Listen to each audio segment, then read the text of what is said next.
Hello, this is Adam with DSL Dropship Lifestyle, and today we're going to be talking to Ron, who's from DC.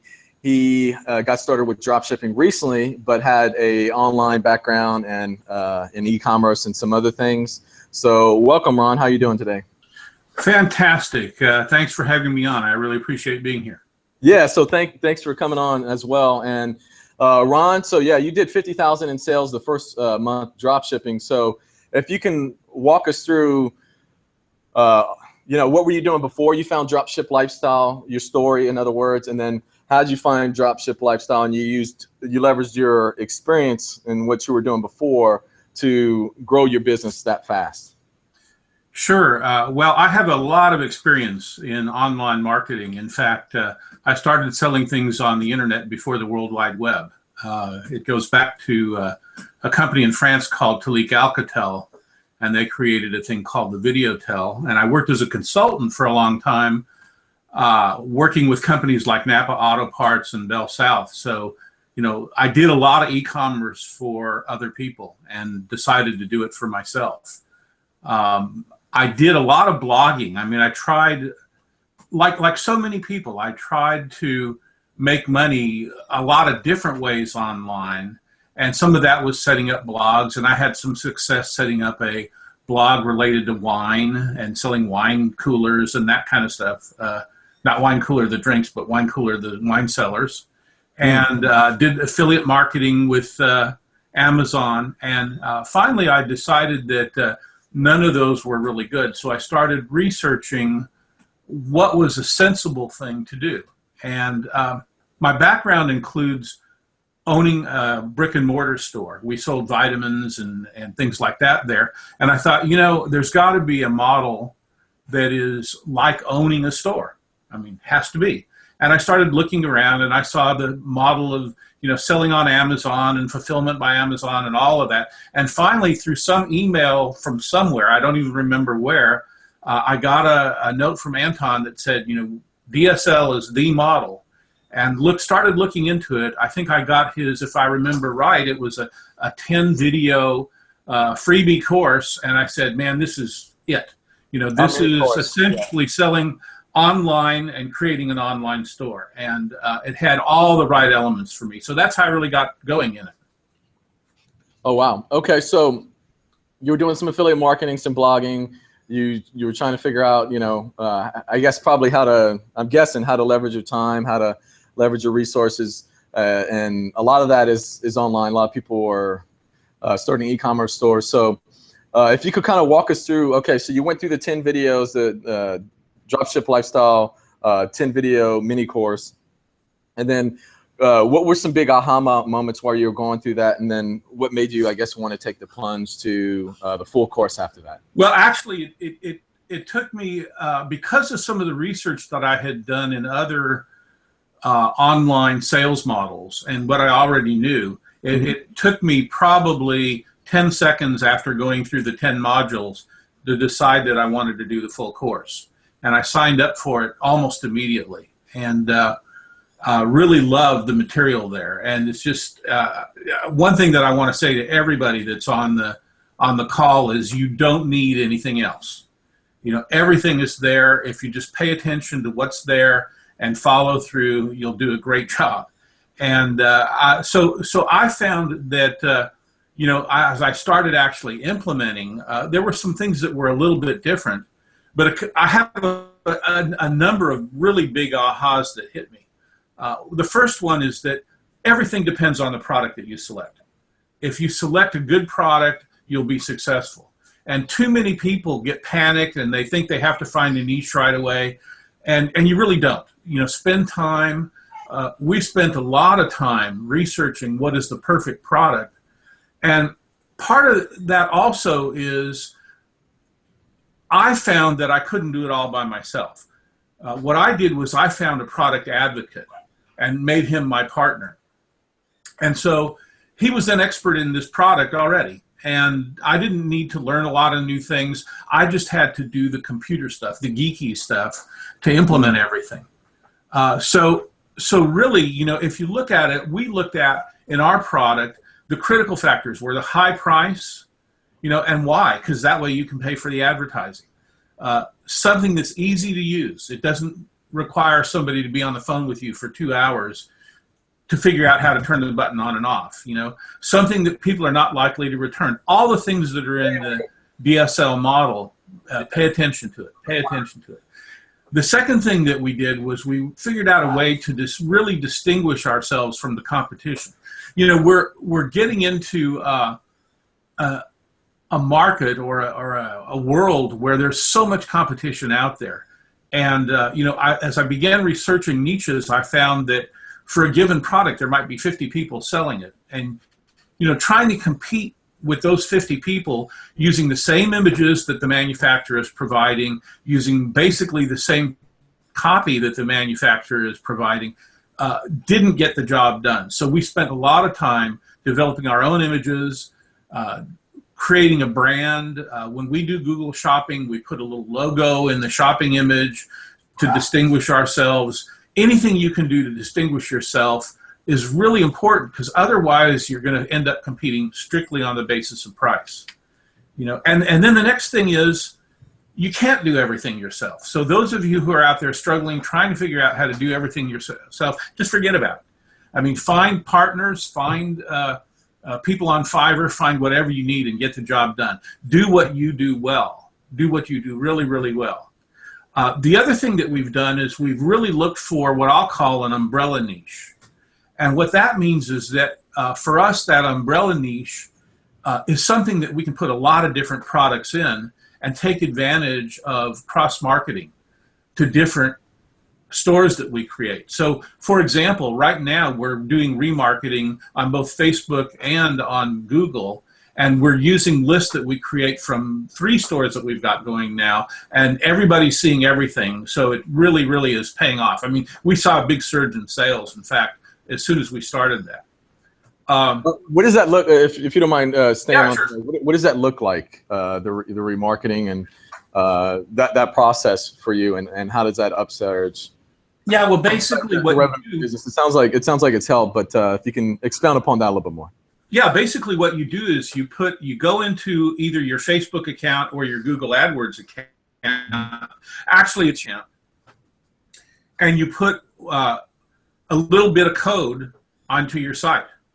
And then anybody who visits your site, Google and Facebook simultaneously are going to keep track of them for you. So what they do then is you set up a remarketing campaign, and the people who have been to your site before will see it again, will see your ad again. Now, in Google, of actual display ad on other people's websites. Excuse me. So now, I can go into a website and I'll see my own ad on like thesaurus.com. People, the marketing world says that people need to see things multiple times, and I guess it's a magic number 7 or something. But Right. But they have to see things multiple times before they'll actually pull the trigger and go. And so this is a way to get yourself in front of the right people, and those people are very, very low in the sales funnel, and they convert much, much faster. So if you look at your conversion numbers, you're getting a lot higher conversion numbers. And that's basically what that remarketing is all about. And the beauty is that by having multiple target markets that are in the same umbrella niche and doing it on Facebook and Google simultaneously, everybody sees everything. It really markets very, very successfully. Nice. So you're getting people to your main site. You're getting. I know what remarketing is, but for those that are listening, you get folks to your main site, through paid advertising or organic traffic, blogs, what have you. And what Ron is doing is he's getting folks to, once they go on their website, they're cookied in, and wherever you go on the web, they it kind of tracks you, kind of follows you. So if you go to a site, for instance, like Ron was saying, you start to see those sites that you visit recently everywhere. And it kind of reminds you of, hey, you were interested in this in the first place. Why not re-explore it or come visit them again? So you've been getting cheap clicks out of that. You also, so we spoke a little bit about your sales process with your partner when we spoke last over the phone. So if you can, I guess, kind of walk us through that a little bit as well, because that's, I think, a little bit different than, or a little bit differently than folks, usually leverage, a coworker, a partner, or what have you. So if you could kind of let us know a little bit more about that. Well, it really comes from the price of the products that you're going to sell. What we discovered, our products sell from about $1,500 to about $6,000. For us, that's a really good target because it makes it really easy to pay for advertising. That's the good side. The bad side is that people are, we've discovered, fairly hesitant to spend $5,000 unless they talk to somebody on the phone and get some warm fuzzies from it. So what we do is we've backed away on two of the sites from a Shopify kind of model, and instead we're using WordPress and the theme FlatSum, which kind of looks like Shopify, but it's not so focused on online sales. And so we right at the top of the site say, hey, let us help you. Give us a call. We put the phone number up there. We're actually using Google's ability to let you know when people call as a consequence of their ad, so that we can track that. Okay, and now people call my partner, and then he is the product advocate. He's an expert on these products. They call him, he talks to them, and probably converts about 90 to 95% of the people that call into buying products. So it's a little different model. And yes, we do have some people that will actually buy it directly on the site, and we give them that capability. But I would say that probably 85% of the sales that we make are done by telephone. Yeah, they just want to vet you out, make sure you're, real, and for a product that size, and yeah. Well, it helps build that trust, right? It does, and that's one of the ways. Again, I talked earlier about it's important to distinguish yourself, and that's one of the ways that you can distinguish yourself. If you have a product and you have a real expert advocate that can get on the phone and talk to people and tell them how to use it and what the advantages and disadvantages are, it goes a lot more than just placing the order and shipping returns and that kind of stuff. When someone can talk to someone that they can develop a trust relationship in, they buy. They buy all the time. Oh, right. Yeah, no doubt. I used to be in sales, and just like marketing sales, like you were saying, like 7 times is sort of the magic number. You got to do a lot of touches, and then for bigger, higher end products, and I'm sure for lower end products, you might see 2 or 3 times if it's a lower end product. But for higher end, like bigger ticket items, people want to do more research and be out more. So on those calls, does if you don't mind me asking, out of curiosity, are those like mostly like one call closes, or is it like a couple call closes, or it just depends? Or it really depends. We do a lot of advertising on Google AdWords. Okay. So a lot of it depends on the keywords that they're coming in on. There are some that are very low-hanging fruit, and people are already ready to buy. I mean, they're just shopping for a place to buy. So they want to find some place that they feel comfortable with.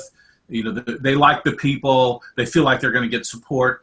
Those are one-time calls, and usually we can close those calls in 15 minutes. In other cases where it's a much more generic kind of thing and they're doing research on what the technology is about, those sometimes can take 3 or 4 calls and 3 or 4 hours. And of course, the goal we have, and one of our strategies is to shape our advertising, whether it's on Facebook or Google, shape it in such a way that we get people that are ready to buy now, rather than bring them in real high in the sales funnel and try to whittle them down to actually purchasing the product. Very nice. Yeah. So that you have a partner who's closing a lot of deals, 15 minutes or less on most calls. Some have to do more research. Is there any other ways that you utilize your relationship with your partner? It sounds like he has the expertise, he has the sales and business acumen to close these deals. Is there any other ways that you utilize your partner? And then on top of that, are you working? Is that your whole team, or do you have a bigger team? Well, we do have a bigger team. Mm-hmm. I'm not sure if we lost Ron or not. It's the connection. Give us 1 second. What we call 1090. Ron, if you can kind of back up. I don't know if I'm sorry, Ron. I don't know if Google picked up on that or not, but It's 5 or oh, hey, Ron. yeah. I'm not sure if Google's picking up on that, but we're having some difficulties, I think, with the connection. So let's let it catch up. If you don't mind, just real quick, for those who are joining us, I'm talking to Ron, who's a successful member of our dropship lifestyle community.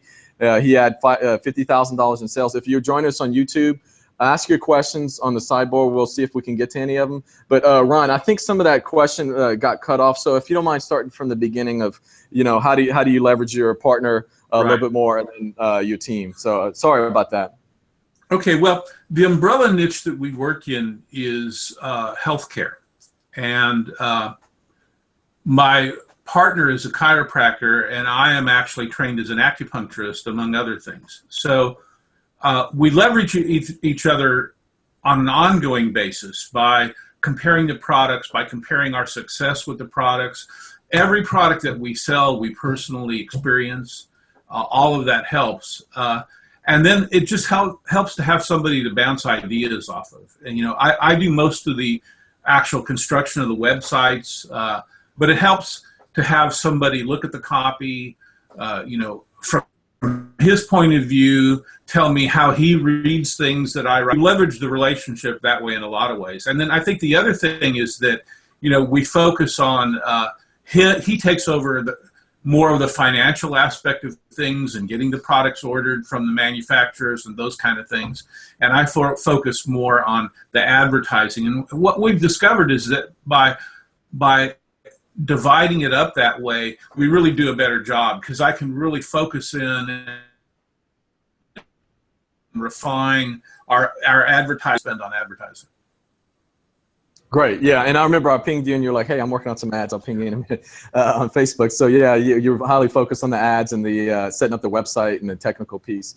Is there anything anybody else on the outside of maybe like VAs or anybody else doing anything for your stores?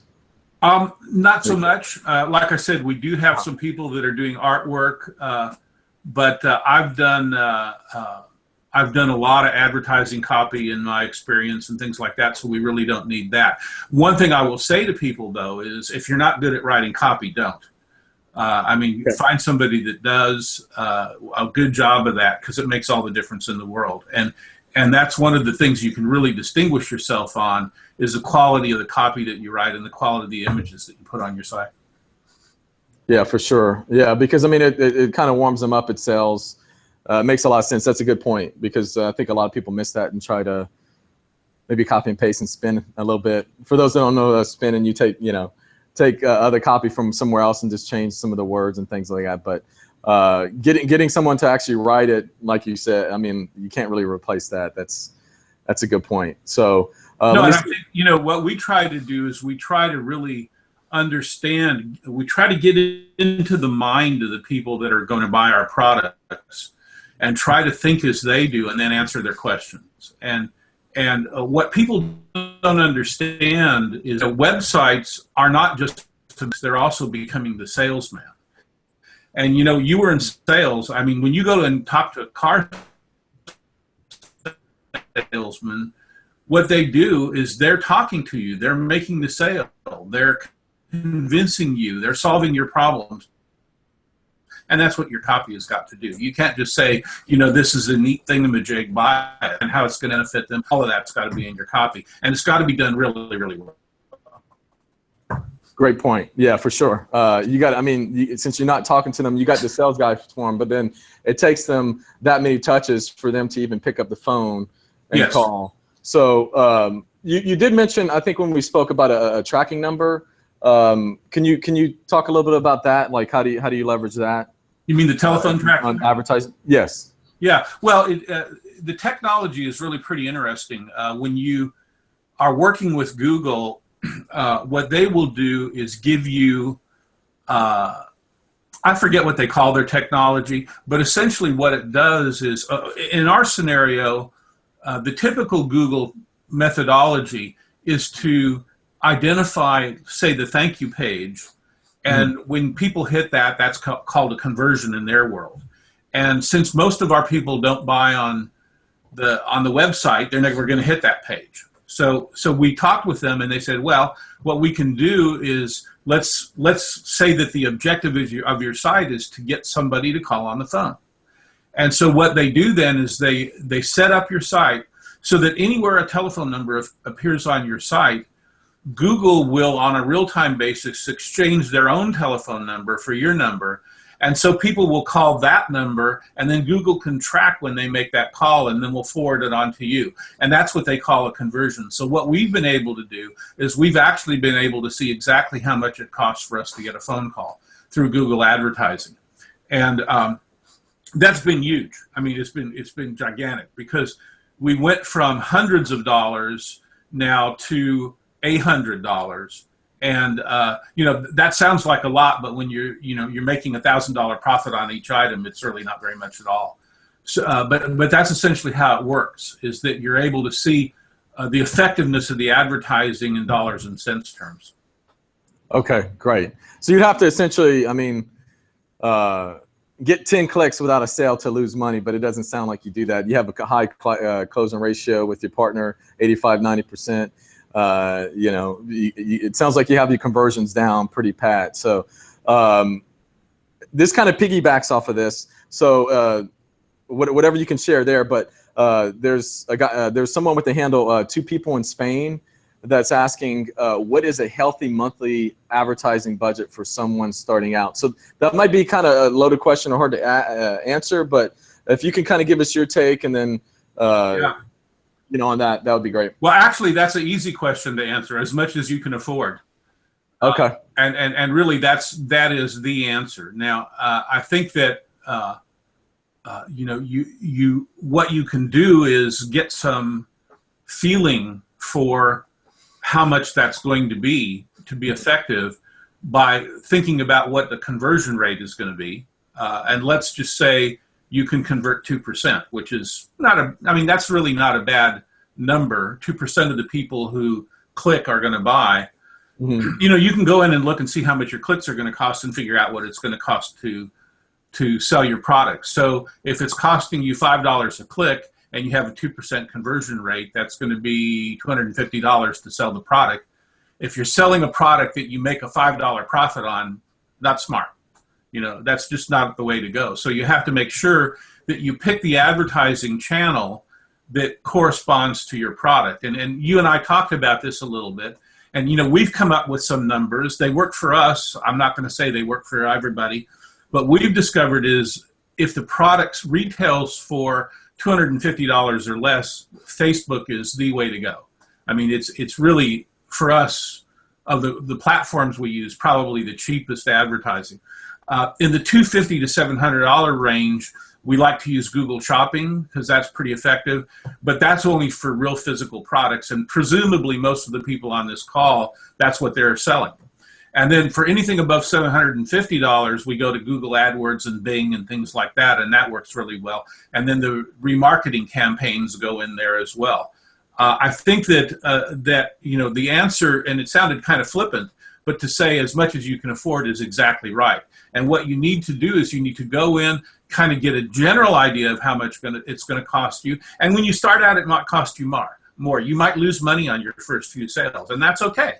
Be sure you have some float in there. Don't try to get by on a $0 budget. It just doesn't work. But once you monitor and see what's going on, and you look at your ads and how much it's costing, you'll be able to figure out how much you can spend, and then gradually build it up. So let's say that you have a product and you make $100 profit, and it's costing you $120 to sell it. Well, pretty soon you're going to stop advertising it that way. It just doesn't make sense. But if it's costing you $25, boost up your advertising, and you're getting the money to pay for it on the profits that you make. So that's what we do. We're starting a new site, and our first experience, and literally, we just started advertising a few weeks ago, and our experience was that we tried one product that retailed for about $100, advertising on Facebook, and it just wasn't working. And you just have to monitor it and cut it off when it stops working, and and emphasize the things that do, and then find products that you can upsell. So find your core products, exactly what Anton says to do. Find your core products, sell them, and then upsell everything else. Yeah, and I like the umbrella term. Would you say umbrella? What was the term? Umbrella niche, yeah. Umbrella niche, yeah. That was great. So Ron found his umbrella niche. He started selling a lot of things underneath there. He already had some successes before, but then on the ad budget, you need to put some time into it. You need to make sure that, and you need to let the ad campaigns run for X amount of time so they can optimize, especially in Facebook, and test it. So with Ron, I mean, it sounds like you've gone through maybe some trial and error. What were some things while you were going through this process that I guess issues that you ran into from like a conversion standpoint that you realized, hey, this is not working. How can I tweak it? And then on the flip side of that, how did the tweak help you in your business? I think you mentioned some of the tweaks already, but then what were you doing before that? And then how did you, I guess, remedy it with the tweaks you did? I think the main thing is for us was learning how to tweak the ads, whatever form they took, whether it was a Google display ad or a Facebook ad or whatever, learning to tweak it both for the product and for the media. So, we discovered that,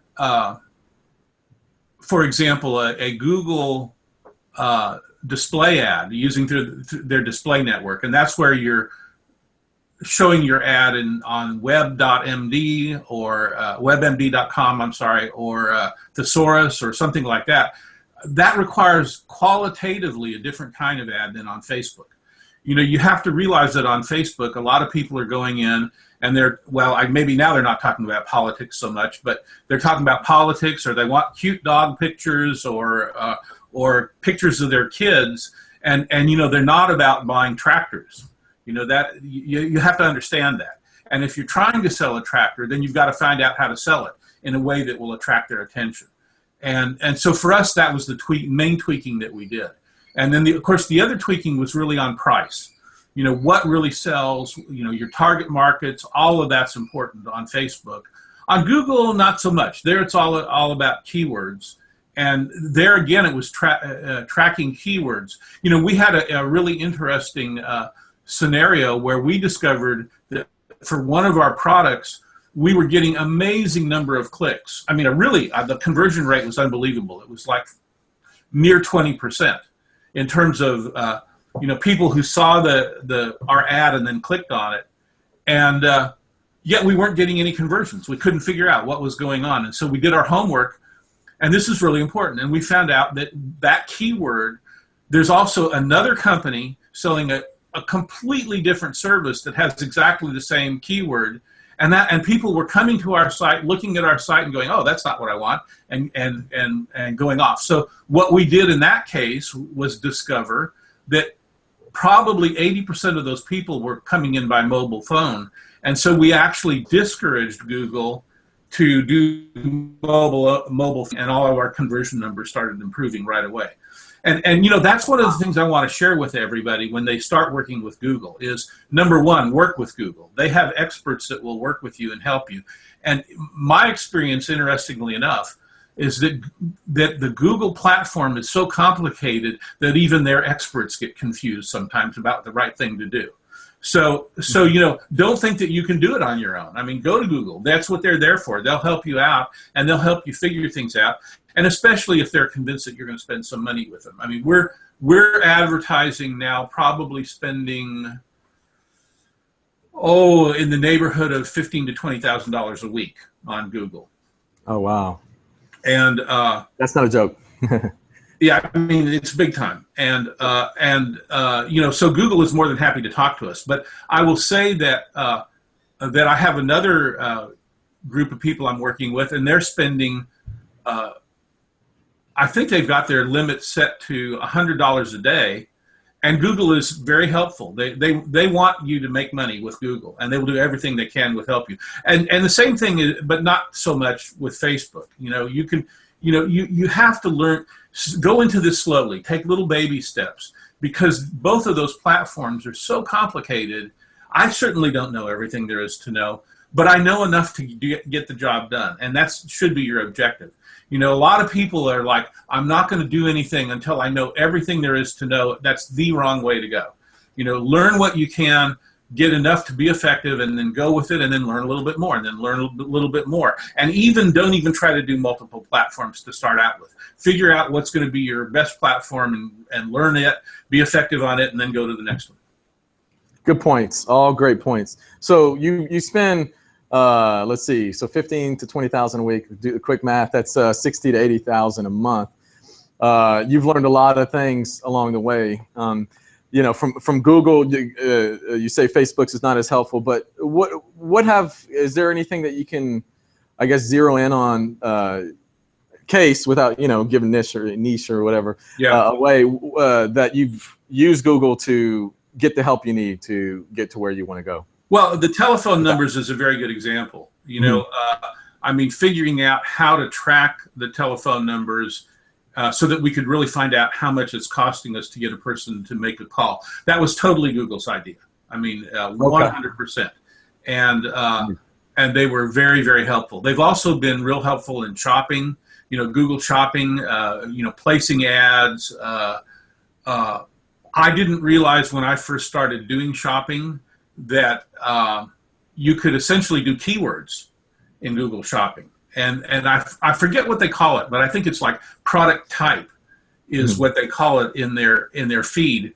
And I always thought that was something like, you know, a category, you know, kind of like the product category. But in fact, it's like keywords, you know. So you can go and do your keyword research and figure out smart keywords. Again, that was totally Google. I mean, they totally helped me. And they're shopping experts and they're Google AdWords experts and their analytics experts all help you to figure out how to not only implement, but also how to interpret the information that you're getting. And that's what will lead you to success. I mean, you got to know, if you don't measure anything, you won't be successful. Bottom line, you know, you'll be wasting a ton of money if you don't measure.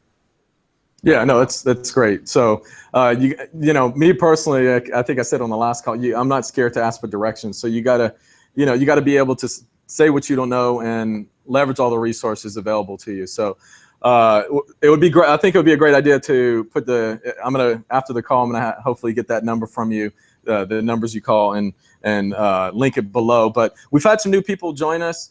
I'm talking to Ron. He's a successful Dropship Lifestyle member. Had 50,000 in sales his first month. If you have any questions, we're going to be on probably for just a little bit longer. Make sure you ask them in the channel. If this is you catching this on the replay, we'll see what questions we can get to after the replay. So if you want to post your questions anywhere below you see this video, that's great. So just let us know kind of what you're thinking, where you're getting stuck, and everything like that.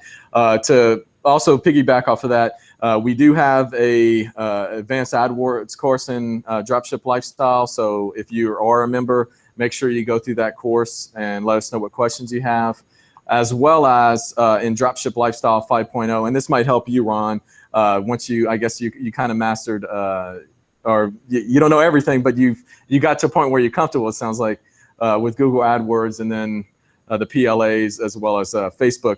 We're going to be adding short-term to Dropship Lifestyle 5.0, the social PPC course, which is going to have on top of Facebook, Instagram, Pinterest, and more. So look out for that short-term. We're going to release some information in the next couple of days from Michael Erickson, who did the advanced PPC course, as well as the social PPC course that's coming out. He's going to release a blog post. So just wanted to let that be known, Ron. And I think it's, might help you as you're looking at other channels as well. So yeah, if you need a beta.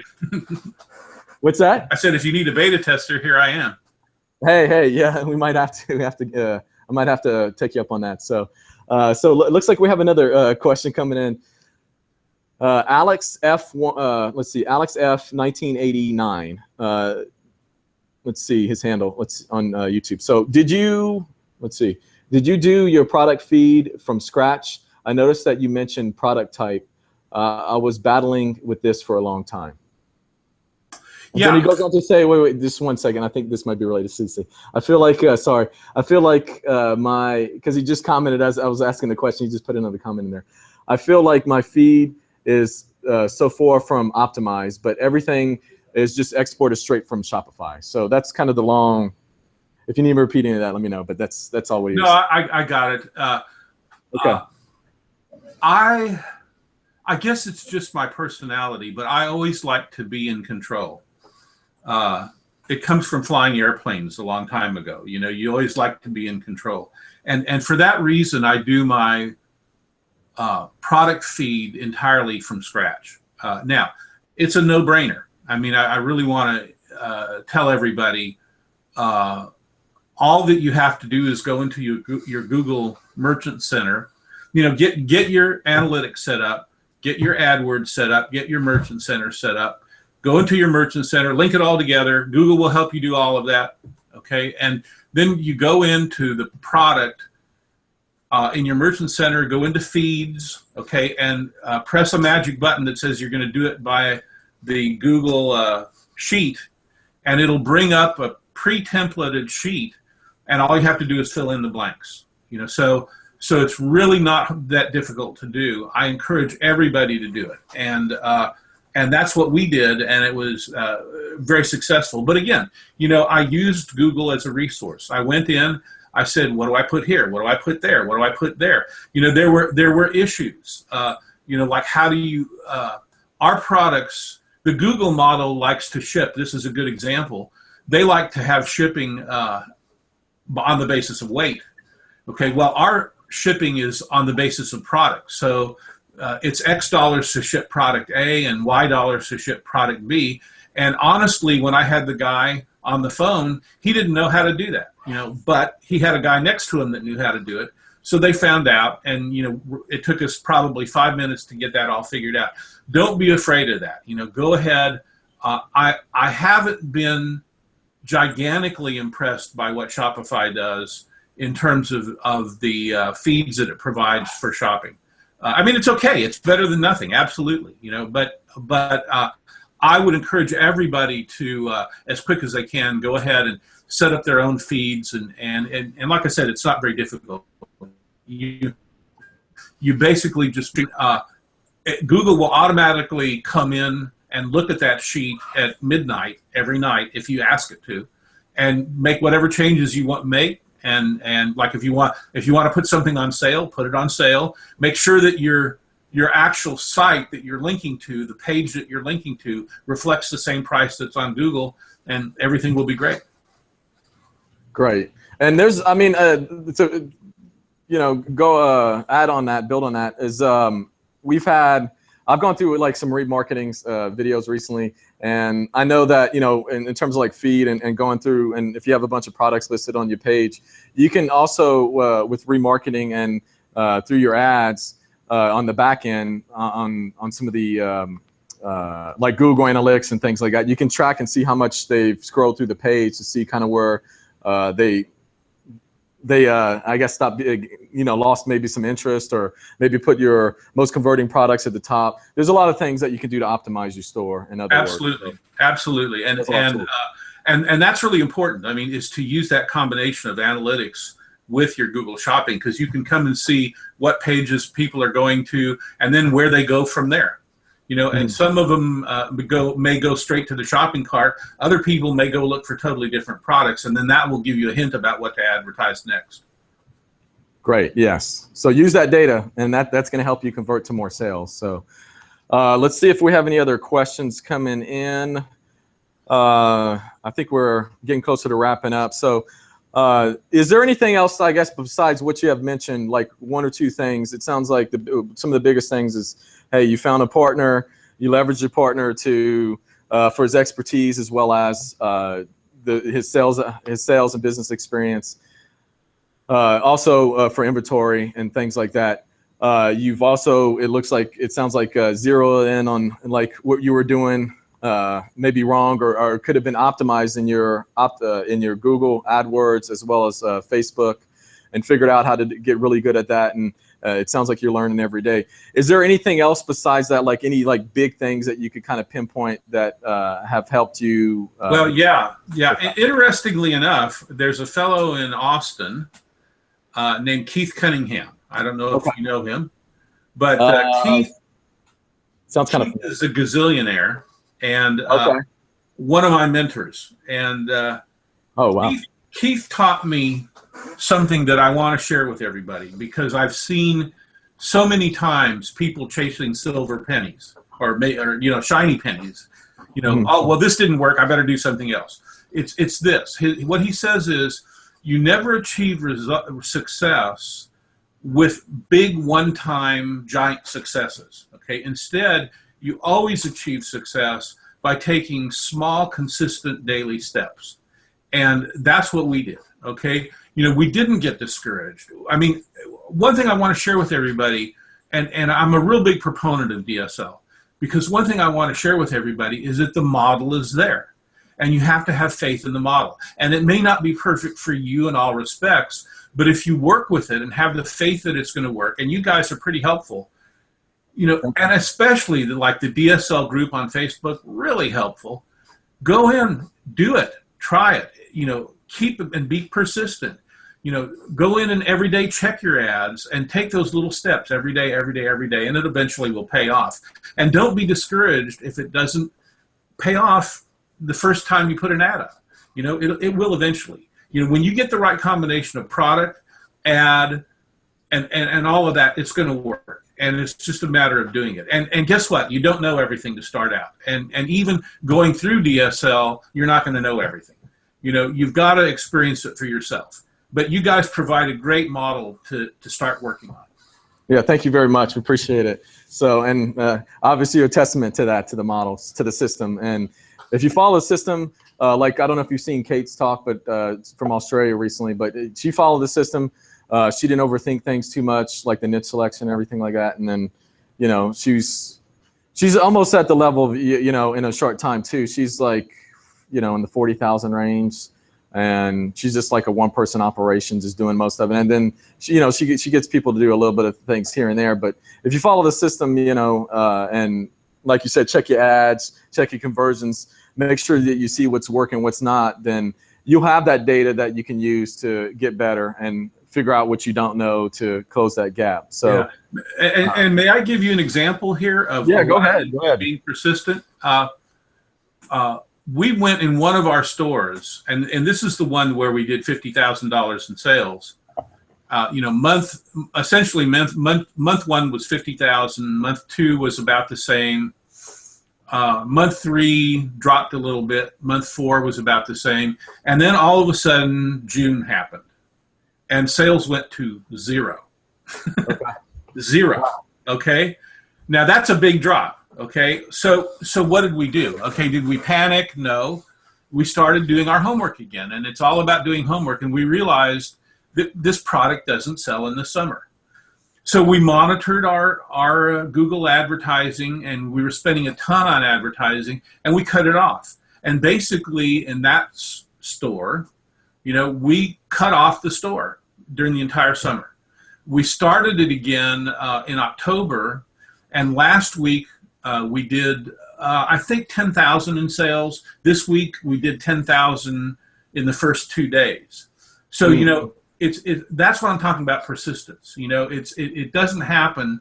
You've just got to be convinced that you've got the right product, and if you don't, find one.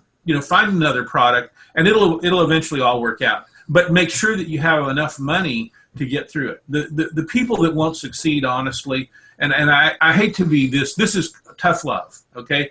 If you don't have any money, find somebody that does and make them your partner, because you can't do it on a zero budget. You just can't. It just won't work.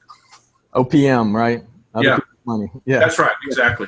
Yeah. So you got to use OPM, and don't wave the white flag. Figure out what's not working, and then, leverage your resources, leverage the community. See what's going on. Like you found out you had a seasonal product. You, instead of failing and laying down, waving that flag, you figured out, hey, let's turn some things off, let's reinvest, let's save some money. let's readdress this, and kind of slowly build back up into it. So yeah, and as you can imagine, what we're doing right now from a strategic basis is we're saying, what can we find that will fill June, July, August, and September? That's I mean, luckily we were making enough money so that we were able to ride through the summer pretty easily, but now we're looking for products that are going to fill those months. And that's the way you do it. You just gradually develop your stores. You develop your online sales capability. And that's the thing. It's really no different than owning a brick and mortar store. That's the thing that has amazed me the most of anything, is it's the same strategies, same advertising strategies, same product strategies, everything. Right. Yeah. It just has a more focus online, but then you still have the personal touch with your partner. Exactly. So it's pretty similar in that way. So no, that's great. So also it sounds like you're finding products that are maybe either symbiotic or in that same fall in that same umbrella that could work during those peak seasons. So and also as well build that mind share when they do need the bigger product, so they can come back to the store and revisit you. Exactly. So yeah, you have. Do you have like a follow-up sequence besides? Which makes me think. Do you have a follow-up sequence besides the retargeting, like email capture, or do y'all email them regular? Oh sure. Yeah. We have, as I said, we're in the general health niche, and so everybody that comes to our site can opt in as either a general user or a healthcare professional, and we have something like 100 autoresponders emails that go out and share with them, provide value to them on health. And some of them have absolutely nothing to do with our products. What we're doing is just trying to say, hey, we're good guys and we're giving you some information. And a lot of times we'll just find cool products we know we don't want to sell, but we think they're awfully cool. So we let people know about them and tell them where to find them on Amazon. And, it's amazing how people really respect you when you do that. I mean, when you're not trying to make every possible nickel off of them that you can, and instead you're saying, hey, we found this really cool brain entrainment system, and we're not going to be selling it, but we thought you wanted to know about this, and it's really cool. And we've had a number of people then that have turned around and called us and said, hey, you guys are so cool for doing this, and now I want to buy your products. Oh, no, that's a great point. So you build the trust. You don't make it all about you warm them up, and whether they bought something or not, you retarget them. They opt in your list for whatever reason, and you share value whenever you think about it. You're always thinking about your products. So you even if it's not leading up into like a buy-in sequence, you still share that because they'll come back to you. Face, you're always building that relationship, and I think what a lot of people forget, maybe it's not emphasized so much in DSL, is building that relationship with people, because the fact of the matter is it's always less expensive to sell people again than it is to sell them the first time.